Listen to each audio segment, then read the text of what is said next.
Hello, George. Well, hello, Jim. Where have you been? Where haven't I been? Where haven't you been? Yeah. It's been a little while since we've recorded. I went across the world to Armenia, of all places. Armenia. Tell us about Armenia. Why? Armenia is bordered by Georgia, by Turkey, but by Azerbaijan and by Iran. So we were in the middle of Fascinating place. of hostile territory. Wow. It was a good visit. I visited a friend of mine Okay. that I hadn't met personally before. Met him on Facebook. We had a deep friendship develop out of that encounter. He's a wood carver. I dabble in wood. You are a wood carver, George. You are. And so I went there just to be with him and his family and encourage him. He's a great artist. If you see his book on Facebook and the videos that he put out in YouTube, you will be greatly impressed. And if they go to your Facebook, am I right about Yeah, this? yeah. They'll get a glimpse. 'Cause you've That's posted right. Some That's stuff right. on his work and even some videos. I think. Yeah. And we just spent a little bit of time like carving together, learning Nice. the process of carving that he goes through and to produce the kind of art that he does. And I was trained as a wood carver in a different style of carving. So it was good to learn a new way of doing things. But more importantly, we went there to be with them as friends. Hospitality was amazing. We got to see parts of Armenia that are thousands of years old and in the Wow. making and continuously surviving as towns and villages and communities, and with anywhere from pre-Christian era temples to post-Christian, post first century churches, like churches from the 6th century still standing. And one fact that's really important here is Christianity came to Armenia in 301 AD. 301. One of the first countries in the world to declare itself a Christian nation. Really? Yeah. Wow. And it's just fascinating to see how they've negotiated that faith that came to them through what they believe are the apostles Bartholomew and Thaddeus, Oh, wow. and how they've continued until now. Like Armenia is 97% Christian Wow. or more. And they've had a long history of invasions and oppression and that kind of thing under rulers from Turkey and Russia and Azerbaijan, that kind of thing. Wow. But they've remained strong. Their faith has held them together as a country for all these thousands of years. So That's it was fascinating. it was a good experience Yeah. to see that in the making, and to experience the traditions, to experience the artifacts that they've collected over the thousands of years, Wow. and that they still celebrate. And it was a good experience. Yeah. You gonna write a book from that trip or an article or? No, that? well, we're showing our friends pictures we've taken and talking about it as much as possible. That you know? works. Yeah, that's. Yeah, I've seen a few of the pictures. Of course, you sent them and have showed me, and Yeah. amazing. Yeah, there's lots. We saw Mount Ararat, which would be of interest to our Christian Wow. listeners, Yeah. which is no longer in Armenia. It's now in Turkey and Russia, thanks to Russia, who gave that area to Turkey under Armenia's nose, And impressive mountains. Wow. There's a little Ararat, which people don't know, and there's big Ararat. That's what Really? they call them in Yeah. Armenia. And Wow. of course, the Bible doesn't say exactly on Mount Ararat, but in the region of Urartu Okay. there. So the tradition is it's Mount Ararat. Okay. We didn't see any ark or anything like that, and we couldn't cross there because it was Turkey, and there's no travel between Turkey and Armenia. Okay. So, yeah. No But we travel. saw snow-capped in the middle of August, Wow. and just an impressive sight to see. It's actually in the clouds, like The clouds really? are lower than the peak of the mountain. Oh, wow. Yeah, Beautiful. beautiful, yeah. Well, we're glad you're back. I'm glad. Yeah, I'm glad you're glad, back. And glad we get to do this again. Yeah. And so we're on episode 8 of this series, The road less traveled. The Road Less Traveled. Yeah. You know, which we've taken, we are inspired by his first sentence of Scott Pick's book, by that title. Yes. But we also find our inspiration from Jesus' words Yeah. about the narrow road. Yeah. And in Matthew chapter 7. Mm-hmm. And we find that is a really descriptive way of thinking about our discipleship of Jesus and our formation in him. Mm-hmm. We think this sort of metaphor as a road less traveled really captures something for our faith and formation. Yes, absolutely. In a way almost like none other does. Mm-hmm. We've grabbed onto it. I am the way. I am the way that That's right. we travel this life. Like Yeah. he's the model. He's the guide. He's the accompanying one. Yeah. He's the one that gives strength for the travel. He's warning us where the danger signs are, and he's got our back as we travel. Yeah, So. that's right. And it seems just like such an apt metaphor of our life with God in Christ. Mm-hmm. It's not that it's always lonely or always hard, but big picture we can identify, there is a narrowness Yeah. about this, and we feel that sometimes. Mm-hmm. Mm-hmm. And it's our lived experience. Yes. Jesus talks about the narrow way, and he talks about the broad way, and he's chosen the narrow way of life with God, and it's the most productive life. It's the best life that we could live. Yeah, that's right. To follow in his footsteps. That's right. In spite of the fact that it can look perilous and scarce, it's actually the place of abundance for us.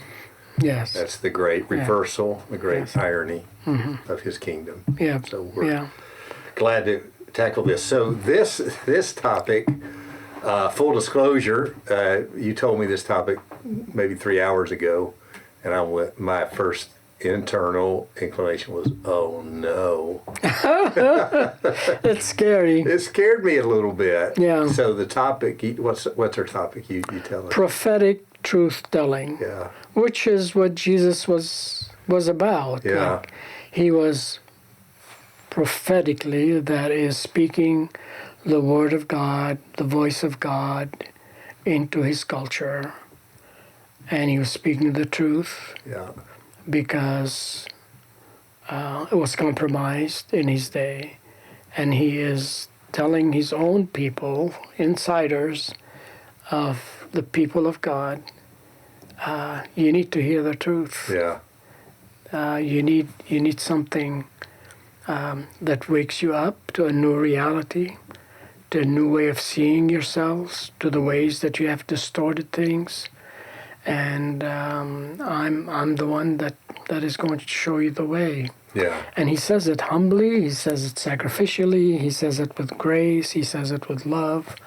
But he's also direct in saying it to them. Yeah. So there's some scary parts to this. Yeah. And as we started talking about it at the beginning, you made it worse for me because you started talking about this type of personality. Mm-hmm. And there was a movie or a TV show. We talked about Maverick. Like Jesus being a maverick in his day. Yeah. Maverick is someone who refuses to go with the crowd. Yeah. Right? Yeah. As someone who's not easily branded or does not want to be branded a particular way. Yeah. And one who sees things differently from other people and calls them as they see them. Yeah. Like if hypocrisy is there, the maverick will speak to it. Yeah, speak into it. If injustice is happening, the maverick will speak into it. Yeah. But within that construct, we could go on a slippery slope here. Yeah. And get into hot water. Yeah, that's true. And because I think what came to my mind when when you brought the topic up to me was all kinds of different examples of people screaming and yelling, so to speak, on social media. Yeah. You know, who are people who are Self-declared prophets. That's a good way of saying it, George. They're self-declared prophets, and they think they are speaking the truth and telling the rest of us what the truth is, but there's no self-declared prophet. Not in the scriptures. You're disqualified for being a prophet if you're self-appointed. That's right. That's right. Fair? That's fair. Yeah. That's fair. The reality is these prophets that in the Old Testament that we see were surrounded by others. There were schools of prophets. Yeah, talk about that a little bit. The school of the prophets that were associated with Isaiah. In other words, when they heard from God, they heard it as a community, not just as individuals, you know, going their own separate way and putting everybody down and criticizing and nobody else knows anything and that kind of thing. That's not the reality of it. The reality of it was these people that prayerfully discerned what was going on in society, discerned together the voice of God, and spoke into their culture the voice of God in humility, in sacrifice, in weird ways sometimes. Yeah. But they heard the voice of God together, not just separately, individually. Yeah, that's really important for us because if we stayed with the Old Testament prophets for a moment, the text normally doesn't tell us that part. You know, we can get the idea that this is a solitary figure that kind of rose from the ashes, so to speak, and I'm not suggesting that there was no solitariness to what they were doing at times, because certainly there probably was, but it's just helpful for me. It was really helpful as we talked earlier to hear these people were part of groups, of a school, of community. I mean, think of Jesus and his disciples, right? Yeah. I mean, Jesus is a solitary figure per se, but he also has a community around him. He does. That he's talking to, that he's praying with, that he's teaching them, you know. Right. And they speak into the situation. Yeah. History tends, we went forward a little bit earlier today and talked about modern day people who are truth-telling, prophetic kind of figures that we know, and I tend to often think of them as solitary individuals, even though I really know better. I know, like, for example, Martin Luther King Jr. You know, we kind of know his story, and we see him alone on the Washington Mall addressing that figure, but the reality was he too was part of a community. Yeah. You know, he does speak as I, representing himself. But he's the I, the collective I of everybody behind him. Everybody that's pulling together, right? Well, these maverick kind of people, these people that could not be tamed by the culture, but see the truth, and from God they speak a word into it. People like Moses, you know, that God came to him, right? And says, Moses, my people are being oppressed. Hypocrisy is being committed all over the place. Injustice is happening, and I want you to do something about it. So he's got Miriam, his sister, with him. He's got Aaron with him, and eventually Jethro says, you know, collect a bunch of leaders like Joshua and Caleb and these people, and they'll help you do this. But then he was the spokesman. And he was the voice that was heard. And hearing you say Moses helps me too, because another thing the scripture tells us about Moses is he was the most humble man on the face of the earth.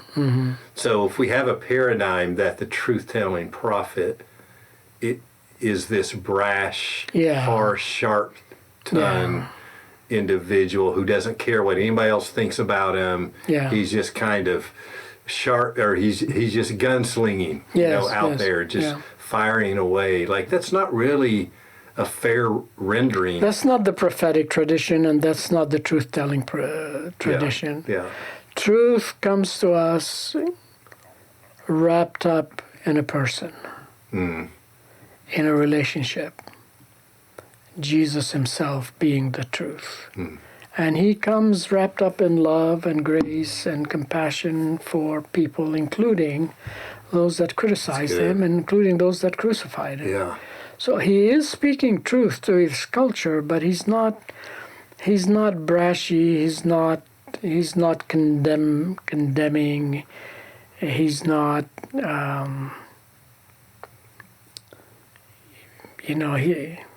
he's not oppressing people with the truth. He is calling people out of something into something much greater, into a freedom that they can experience with him. Yeah. Yeah, that's good. So, I think what we really wanted to say at the beginning here is when we're addressing the topic of prophetic truth-telling as part of the road less traveled, what we're not saying is trying to present this caricature of this harsh, I'm standing alone and screaming and yelling hard things. Maybe there's very rare times where that would be an appropriate response, but what we're wanting to get at as in our road to discipleship with others, what is the place of prophetic truth-telling? In the culture, into the culture, for the culture. That's what Jesus is giving a warning to scribes and Pharisees in Matthew 23. Okay. And he's warning them, like, good things will be taken away, and you're going to come onto hard times if you continue with this injustice. And in this case, he says to them in Matthew 23, verse 23, "Woe to you, scribes and Pharisees." Not every scribe and not every Pharisee, but representatives of the school of scribes and Pharisees, not necessarily everybody in it. There's some good people, Nicodemus was serious about it. We know about one at least. That's right. Yeah. And others. And there were others we that's right. have some knowledge of. That's right. For you clean the outside of the cup and of the plate, but inside they are full of greed and self-indulgence. In other words, Jesus is saying, if that's what you sound like as a truth teller, you're not on the right path, right? You blind Pharisees first clean the inside of the cup, so that the outside also may become clean. Woe to you, scribes and Pharisees, hypocrites, for you are like whitewashed tombs, etc., etc. And earlier he says to them, woe to you, scribes and Pharisees, you tithe mint, dill, and cumin, spices, the little things, right? You're very particular and attentive to your tithing. And have neglected the weightier matters of the law, which are what? Justice, mercy, and faith. It is these you ought to have practiced without neglecting the others. In other words, if you see someone ranting, and justice and faith and truth and mercy are not coming out of them, they're just ranting. They're just going on a rant. They're not being prophetic the way God expects them to be. You strain out a gnat but swallow a camel, which is comedic, really. Tragic yet comedic. An example of the humor of Jesus. You strain out a gnat and then to swallow a camel, Yeah, that would be a lot funnier for us if we were first century people. That would probably be slapping her. And then Jesus goes into the temple and he sees all the abuses that are going on, all the injustices that are going on. Pilgrims are being taken in for for money for this and money for that, and these kinds of rituals, and that were unnecessary. Mm-hmm. And he starts flipping tables and telling them, "You've made the house of God a marketplace." Yeah. So he's truth telling into his culture because that's what they needed to hear. Yeah. And he's direct. He's not mincing words. Mm-hmm. But he's not alone in this. Like, Jesus has heard from God. It's been 30 years in the making. Mm. He's now called disciples around him. And he's doing what he needs to do. Yeah. Yeah. So I think, George, what question is coming into my mind, and remind our listeners that this is two old friends talking about spiritual formation, because you've convinced me that part of our formation should include this dimension of prophetic truth telling. It especially makes sense to me if I think about it corporately. Yes. If this was like something I was starting to put on my own shoulders, to be a prophetic truth teller, Yeah. that would be tough. That would be tough, and I don't think it's designed that way.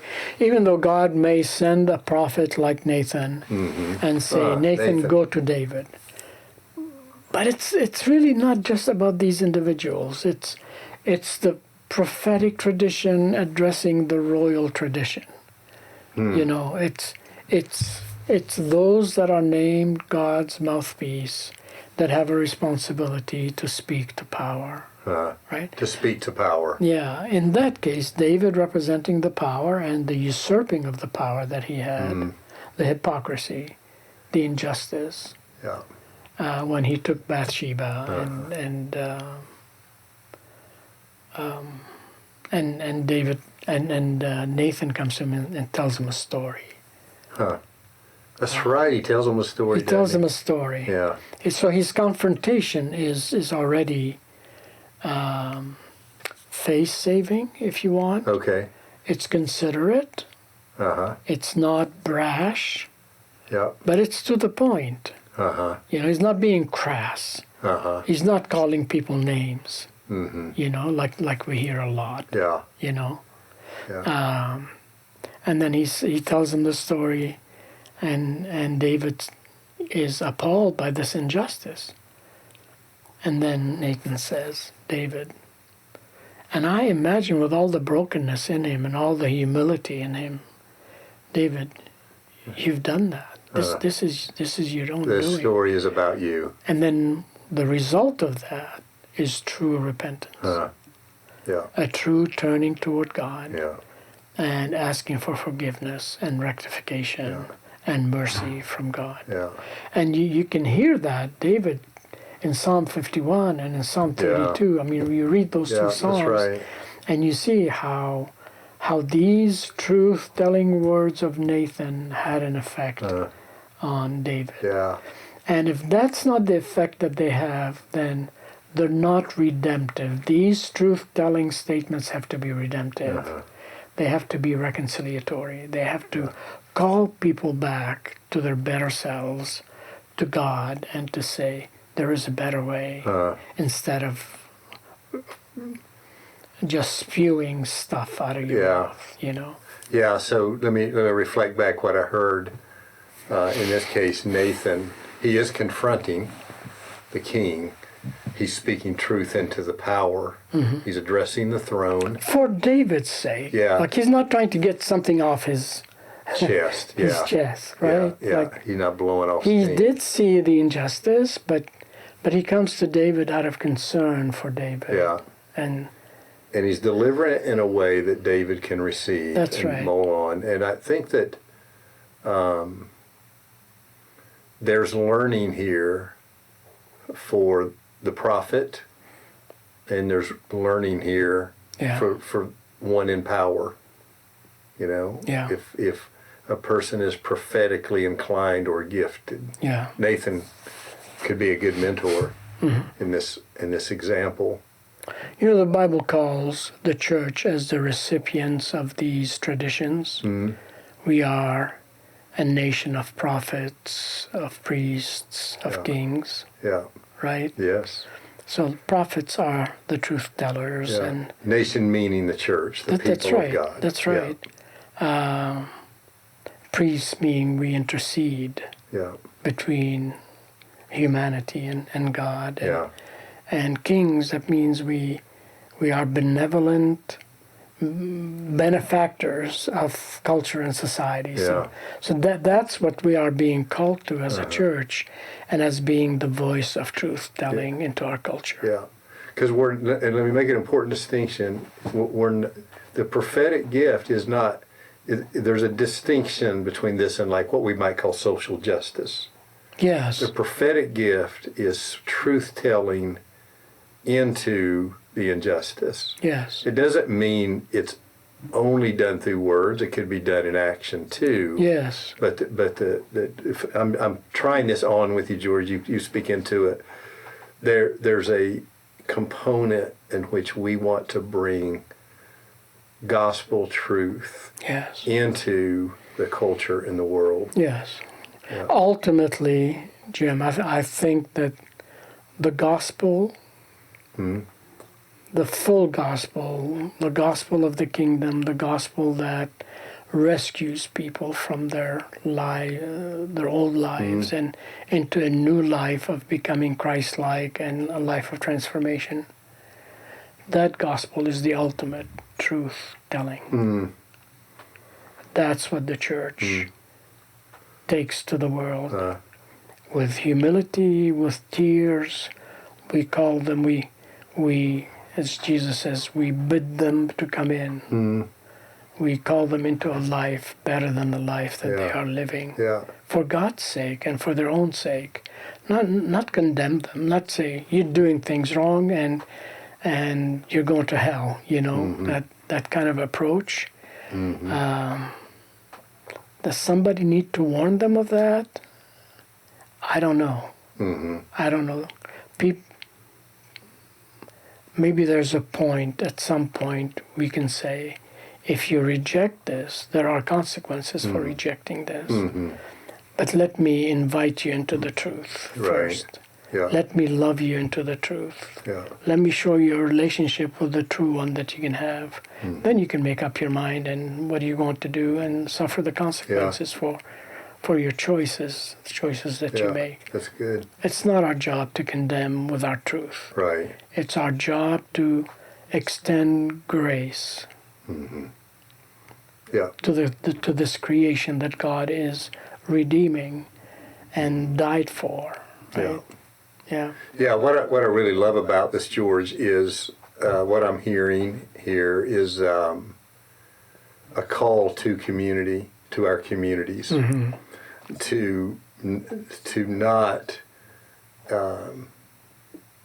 marginalize the prophetic role to the crazy person. That's probably not a right way to say it. Forgive me, it's a little bit. I didn't mean it quite like it came out. But not to marginalize to the yellers and the screamers. But we as communities of Jesus, that we wrestle with and understand part of what it means to be the body of Christ together is prophetic truth-telling. That's right. Into the culture. You remember that book? There was a book that was written probably way even before you and I were in seminary. It was called Christ and Culture. Yes. It was by Niebuhr, right? That's right. Reinhold Niebuhr. Reinhold Niebuhr, thank you. Yeah. And he talked about the relationship between the church and the culture. Yeah. And the different expressions of that has been tried. That's right.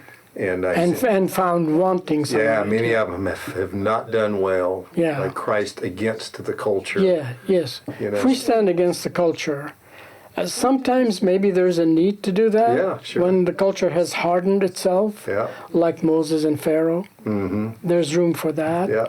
But that's not the norm. That's not the norm. Then he talks about another, Christ He had above the culture. Above the where culture. The church takes the position of we're better than you, and That's you need right. to come up to our That's level. right. That's right. Kind of approach. And the church. There's one below culture. Christ Below culture. which was the church loses its truth and kind of kowtows to the whims of the culture. Yes. But then he presented the one that was Jesus. Yes. And it was Christ, the transformer of culture. That's right. Yeah. He entered the culture. The church in culture. In It's the culture. incarnational church Yeah. living the truth in the culture and calling the culture to Christ. That's right. To transformation. And that's our charge, is to be prophetic truth-telling together. Yeah. If God here and there raises up individuals to be a loud voice in a situation, then make sure that person is doing it from the place of community. Yes. And doing it with humility, and doing it with love. And if you're not checking those, there's probably more boxes that I'm not thinking about. If you're not checking those boxes of humility, love, and community, we would offer. Please don't. The truth is never private. Yeah, that's right. I'm not sure why I stated that way. It's probably because I've seen a lot of it, where somebody in some group in the church thinks everybody else is wrong and they're the only ones that's right, and by gosh and golly, I'm going to straighten this thing out. Yeah.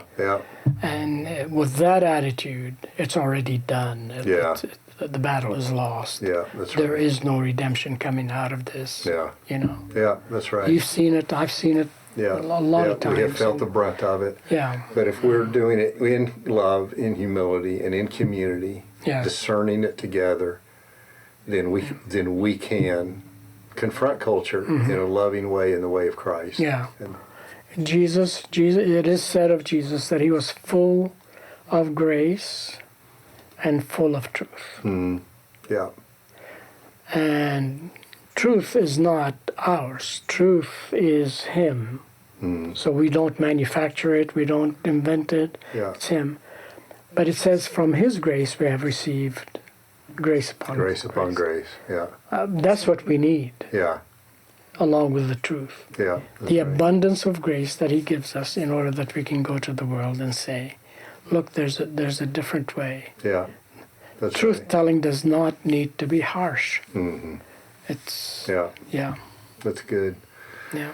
Well, very good, George. This is, this is kind of a category that I don't know that we think about in community enough. And so I'm really glad you brought it. I probably would have never have thought of this category, so I think it has real value for us to wrestle with together. I remember Dallas Willard saying this to a group of pastors. You are the truth tellers to the culture. So step out there into this role and be in the culture but not of it, so that you may speak the love of Jesus into the culture. That's good. But the pastors have a greater role to play in truth-telling and prophetic truth-telling in the culture than we see very often. Yeah. That's good. So there's a stepping out. We're calling those that are gifted that way in graceful truth-telling, prophetic truth-telling, to go to the culture and to say, there is a better way. There's a better way. Yeah. We can help these homeless people. Yeah. Can we work together for a better way? Yeah. Right? Yeah. Yeah. Thank you for that, George. I receive that, and I pray that we all wrestle with that. So, all right. That's what we have for this episode. Thank you very much. We look forward to seeing you next time. Yep. Take care.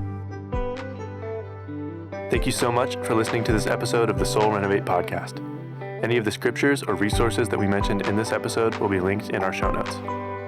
If you enjoyed this episode, be sure to leave us a review and subscribe on your favorite podcasting app, because it really helps us to share these conversations with more Christian leaders like you. And if you have any questions you'd like Jim and George to answer, you can email us at info@soulrenovate.us. Soul Renovate is a ministry of Christ First Counseling Center, and it exists to propel Christian leaders to abide in Christ and grow in His likeness. Soul Renovate is made possible by the generous support of people like you. If you'd like to support us, you can do that on our website, soulrenovate.us. And if you'd like to learn more about Soul Renovate, you can also do that on our website, soulrenovate.us. This podcast is produced by me, Dalton Huey. Our cover art was designed by Hannah Huey, and our music is by The Fox's Forest. Thanks again for listening. Till next time.